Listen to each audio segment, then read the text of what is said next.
Você voltou, uma felicidade muito grande ter você como meu aluno.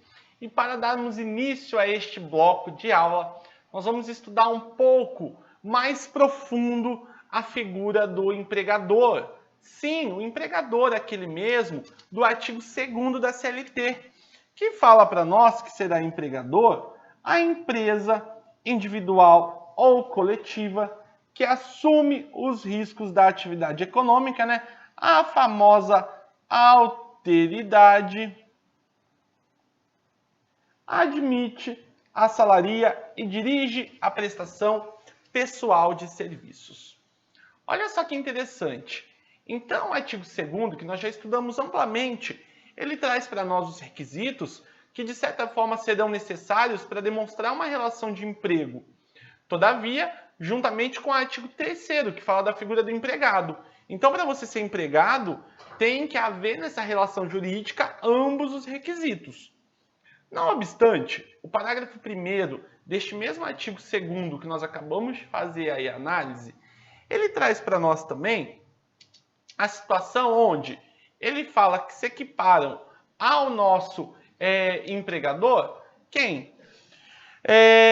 Os profissionais liberais, as instituições de beneficência, associações recreativas ou instituições sem fins lucrativos.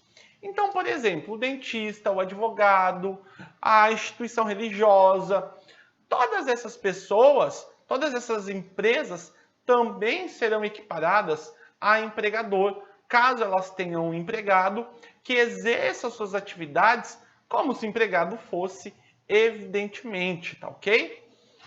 Porém, não é só nesse beabá que eu quero ficar com você neste bloco de aula. Eu quero tratar de alguns requisitos que nós falamos que são características da figura do empregador.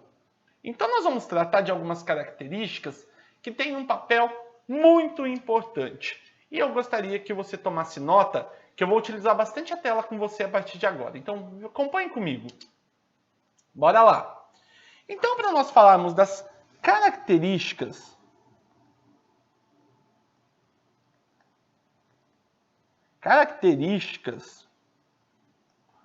do empregador,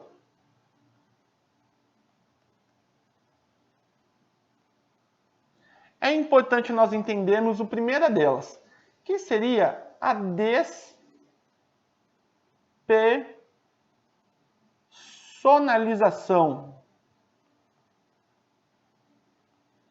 Guilherme, que trem que é esse? Olha só, nós temos que levar em consideração que o empregado ele está vinculado à empresa e não à figura de uma pessoa dentro dessa empresa.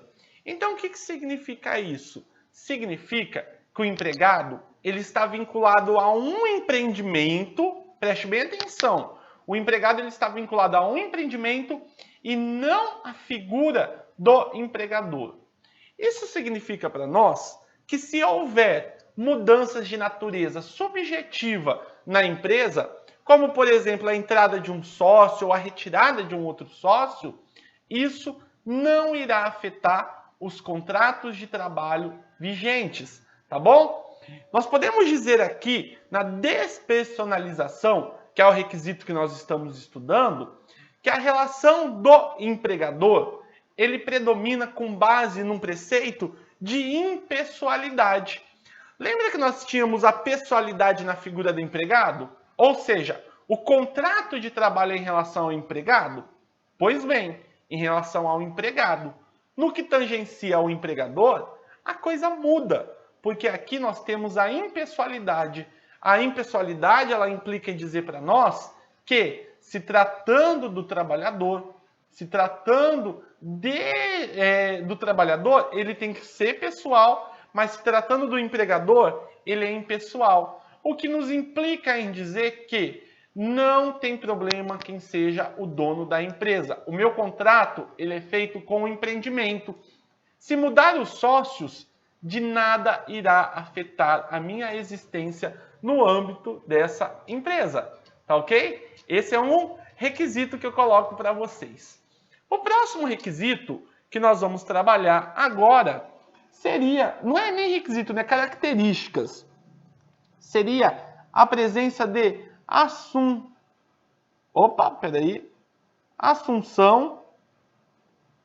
dos riscos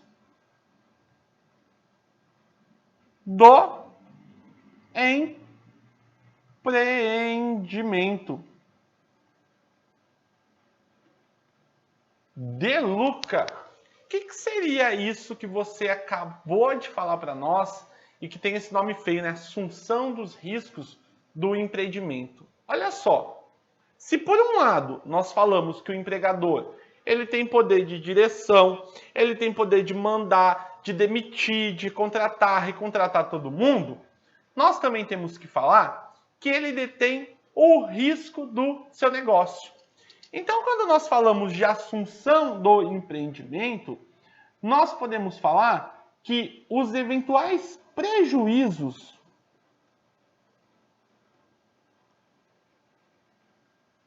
não poderão, então, os eventuais prejuízos não poderão ser divididos, não serão divididos com os empregados. Olha só, o artigo 462 da CLT, ele fala para nós da possibilidade de não haver desconto dos empregados em hipótese alguma.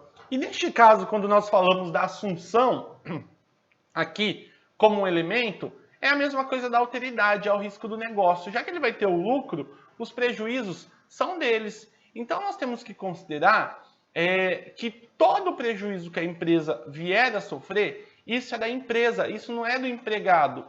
Então, nós temos que considerar que todos os preceitos que diz respeito à segurança, à intangibilidade do salário, tudo isso deve ser noteado nas nossas relações jurídicas, de modo que qualquer coisa em sentido contrário será caracterizado como uma afronta à nossa norma vigente. Então, fique ligado aí nos seus estudos que a assunção seria, no caso, a alteridade. Já que ele tem o lucro, ele também tem o prejuízo. Ele não tem que compartilhar o prejuízo com os seus eventuais empregados, tá ok? Esse é mais um requisito aí que nós trabalhamos e que nós podemos observar. O próximo requisito que eu quero falar com vocês, deixa eu colocar na telinha aí, seria a questão do famoso grupo econômico. Grupo econômico é um tema muito cobrado em provas de concurso. Nós vamos falar com bastante atenção sobre esse instituto, sobre essa matéria que ela é tão interessante para nós. Olha só, nós podemos considerar como grupo econômico o quê? Olha só, alguns professores entendem que seria uma figura resultante da vinculação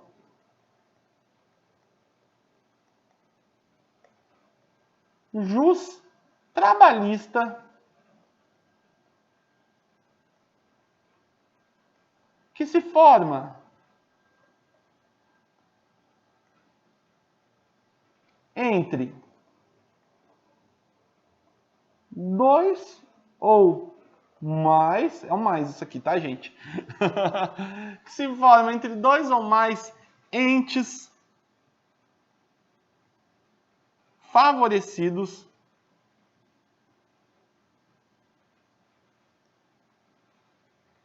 de forma direta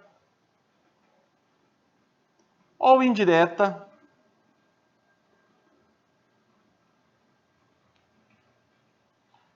pelo mesmo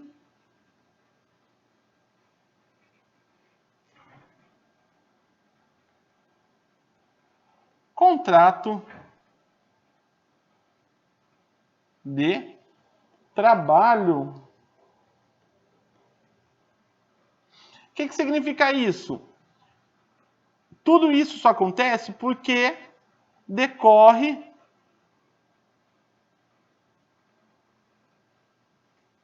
da existência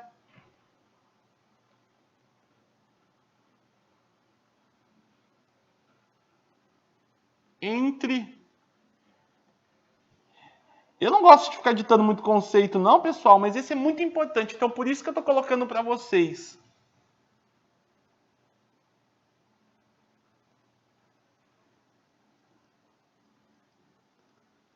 De existir entre esses entes laços de direção,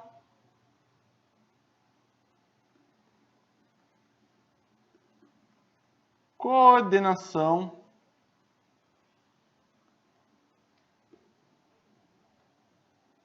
em face de atividades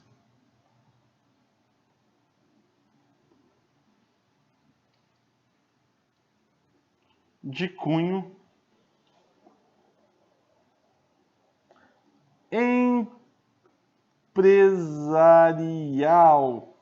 Onde que nós temos isso, pessoal? Vide artigo 2º, parágrafo 2º da nossa CLT. E também nós temos lei, pessoal, que fala um pouco dessa figura. A Lei 5.889 de 73, artigo 3º, parágrafo 2º. Mas, gente, o que eu quero falar para vocês? Deem destaque maior para a nossa CLT, porque a CLT ela vai ser responsável de trazer um norte sobre essa ideia de grupo econômico que eu estou aqui mensurando com vocês, que nós estamos destacando. Olha só, quando a gente fala de grupo econômico, é a mesma coisa de uma empresa que está vinculada a várias empresas daquele mesmo conglomerado de gente, daquele mesmo dono, tecnicamente falando. Olha o que dispõe para nós o artigo 2º do parágrafo 2º da CLT.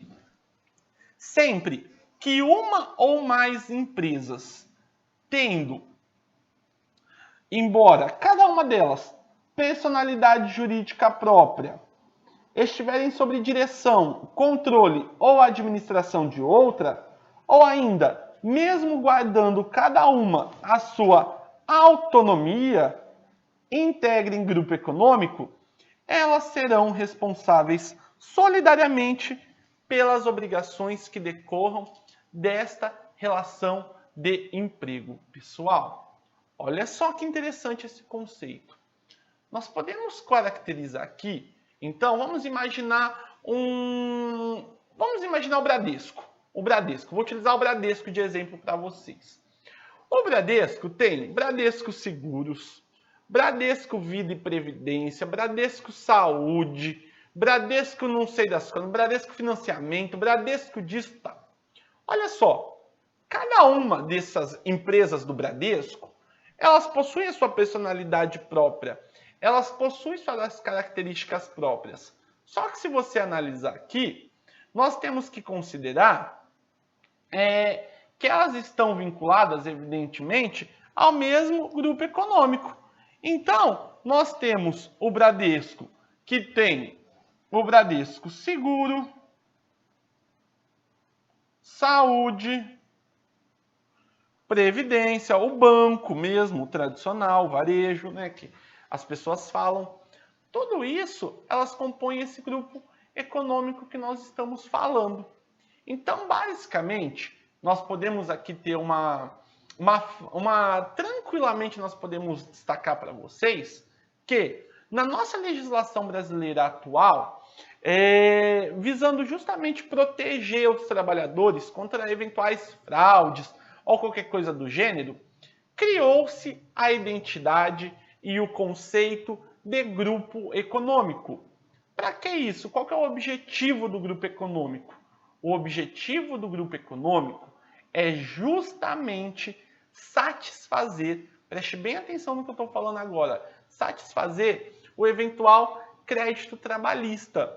Por que eventualmente satisfazer esses créditos trabalhistas, pessoal?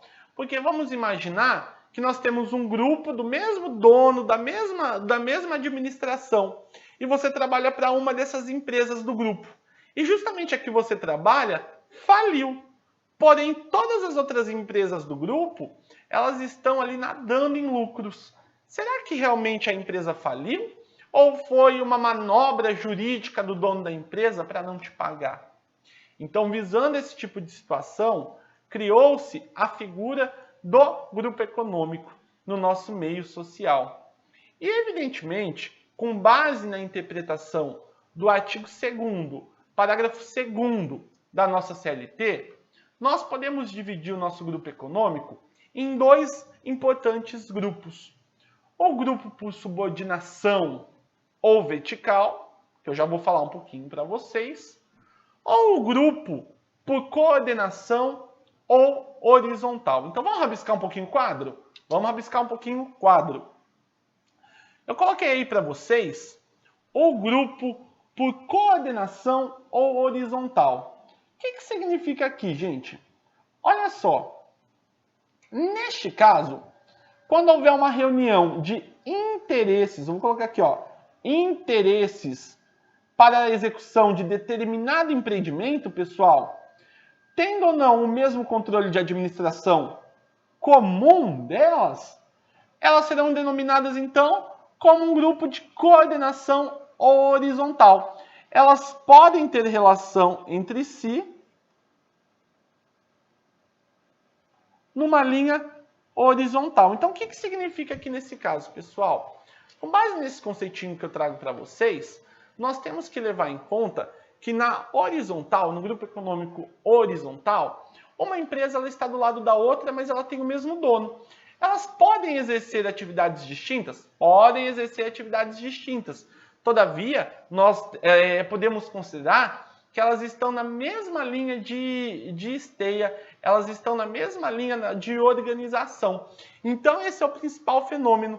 Uma empresa está do lado da outra. Não tem uma que manda na outra aqui. Uma está ao lado da outra, embora elas tenham aí o mesmo dono, a mesma órgão de administração. Elas não é uma que administra a outra. Elas podem ter suas autonomias, elas podem ser individualizadas, todavia, nós temos que considerar que, neste caso, elas estão no mesmo patamar, aí, na mesma, eu diria que elas estão uma ao lado da outra, tá bom? Então vamos pensar, vamos voltar aqui um pouquinho para nós, para compreender um pouco mais esse conceito.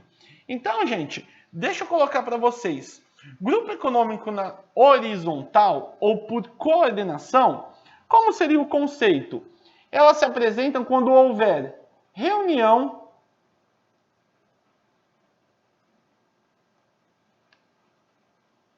de interesses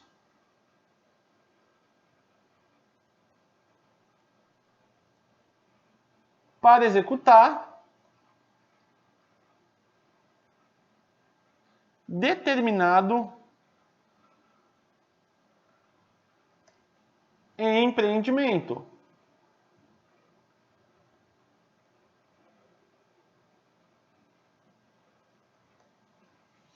Esse seria um pressuposto que nós temos. Olha só, gente, vamos imaginar aqui nessa situação, quando nós falamos da horizontal, desse que nós estamos aqui tratando, que nós estamos aqui mencionando para vocês, seria o seguinte. Imagine vocês que nós temos, então,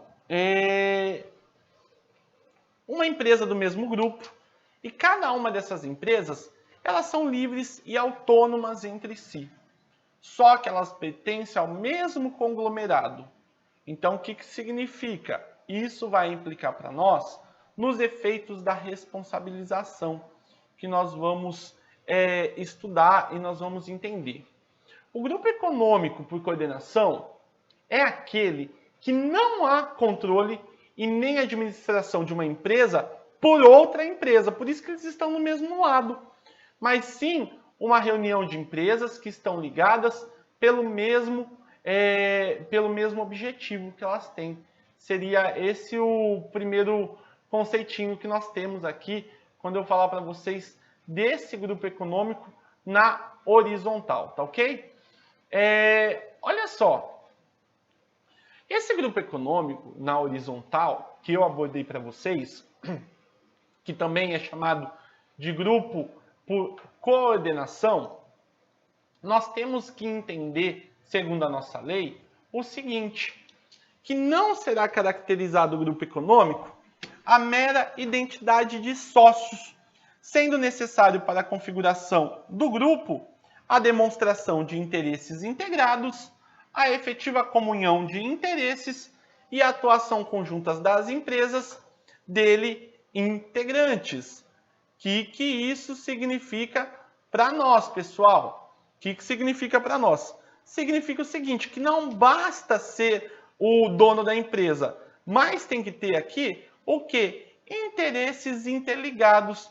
Tem que ter aqui um aspecto muito maior a se considerar no que diz respeito à existência desse grupo econômico. Mas, pessoal, eu falei para vocês que essa é a modalidade de grupo econômico por coordenação ou horizontal. Mas nós temos também um outro grupo econômico que eu vou falar para vocês, que é o grupo econômico por subordinação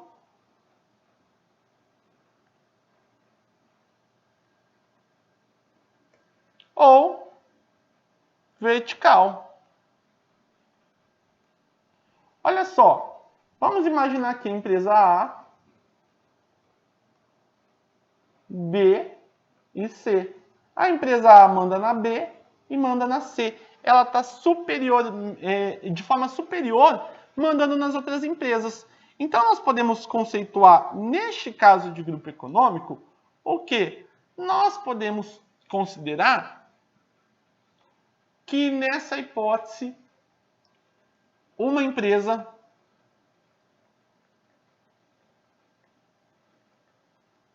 ela controla e as outras empresas são controladas. Olha só que coisa interessante que nós acabamos de falar, evidentemente. Neste caso, nós temos que considerar que para caracterizar um grupo econômico, alguns requisitos deverão ser observados. E, evidentemente, quando nós falamos de grupo econômico, tudo isso é importante para que diz respeito ao efeito das responsabilizações, que nós também vamos abordar. Mas olha só no quadro o que eu vou colocar para vocês. Para caracterizar, é necessário alguns requisitos. Qual seja? Identidade de sócios. Nós podemos falar que a diretoria de uma sociedade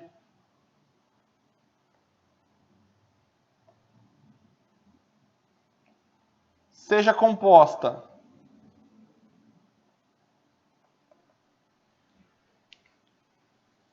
por sócios de outra. Neste caso, pessoal, vamos imaginar o seguinte, nós temos duas sociedades. O sócio de um está no quadro societário de outra e o do quadro societário de outra está no meu quadro societário. E ambas as decisões, a decisão daquela empresa interfere na minha empresa. Neste caso, pessoal, nós podemos configurar, assim como um dos requisitos aqui presentes. Olha só, nós também podemos considerar como requisito criação de uma sociedade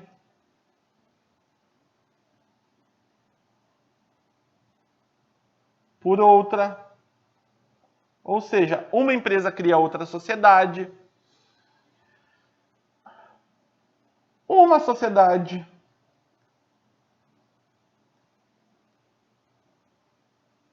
ser a principal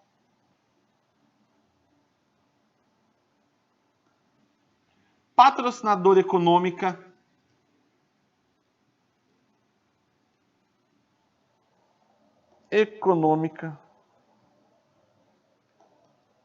da outra, ou seja, uma dá dinheiro para a outra aqui, né? Ou, neste caso aqui, também podemos falar, pessoal, de uma pessoa jurídica, ela ser acionista ou sócia da outra, tá?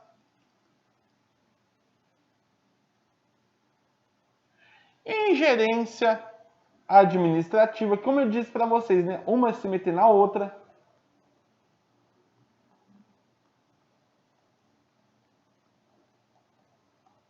Vamos colocar aí no material.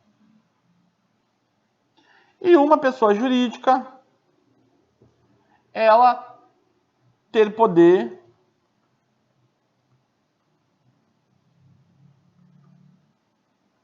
de interferir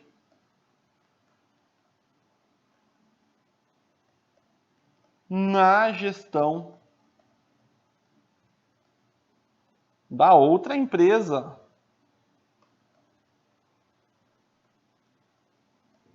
Misericórdia, hein, professor? Quanta coisa aqui que nós estamos falando. É exatamente isso, pessoal. Por que exatamente isso? Porque sempre que nós estamos falando de pessoa jurídica e grupo econômico, nós temos que levar para o lado dessa caracterização para entender o fenômeno da responsabilidade que o grupo econômico vem a ter. O artigo 2º, parágrafo 2º da nossa CLT, ele fala para nós que a solidariedade ela pode ser ativa ou passiva. A solidariedade ativa é quando há entre credores, evidentemente, e a passiva é quando há codevedores. Agora, olha só, neste caso, nesse conceito que eu quero falar para vocês, o que eu quero dar mais destaque, evidentemente, é que se tratando de solidariedade, é sempre que houver o reconhecimento de um grupo econômico, seja ele horizontal ou vertical, a responsabilidade irá se impor. E neste caso, o grupo deve exercer uma atividade econômica. E se um empregado for contratado por uma das empresas, mas seu trabalho estiver sendo aproveitado para as demais, ele terá um único contrato de trabalho. Deixa eu falar aqui para vocês, antes de divagar um pouco mais sobre isso. Vale destacar, pessoal, que quando nós falarmos de grupo econômico, é imperioso você entender que o que? Se for caracterizado numa eventual execução trabalhista, todos deste grupo econômico, eles serão responsabilizados. Então, se a empresa B deixou de pagar as obrigações trabalhistas para o empregado, a empresa A e a empresa C deste grupo econômico poderá ser condenada a pagar para que esse trabalhador não fique sem receber, tá bom? E eu falei para vocês o seguinte, que se o trabalhador ele for contratado pela empresa A e prestar serviços para as empresas B e C deste grupo econômico, isso também não vai caracterizar a existência de 3 contratos de trabalho. Tanto que o TST já se posicionou sobre isso.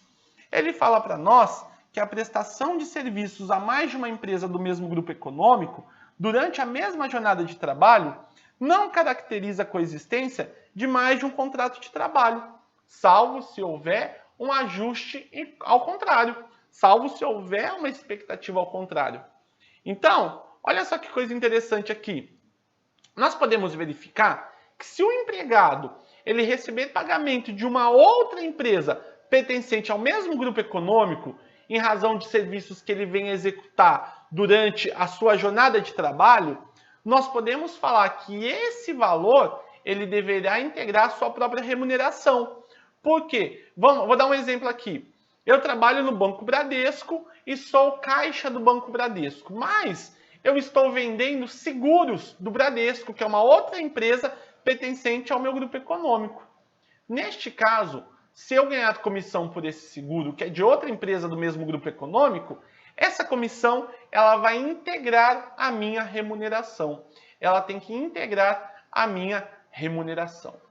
No próximo bloco, eu vou falar com vocês um pouquinho sobre a questão relacionada à nossa sucessão empresarial. Nós vamos tratar de alguns aspectos e fazer uma abordagem bem complexa sobre esse assunto.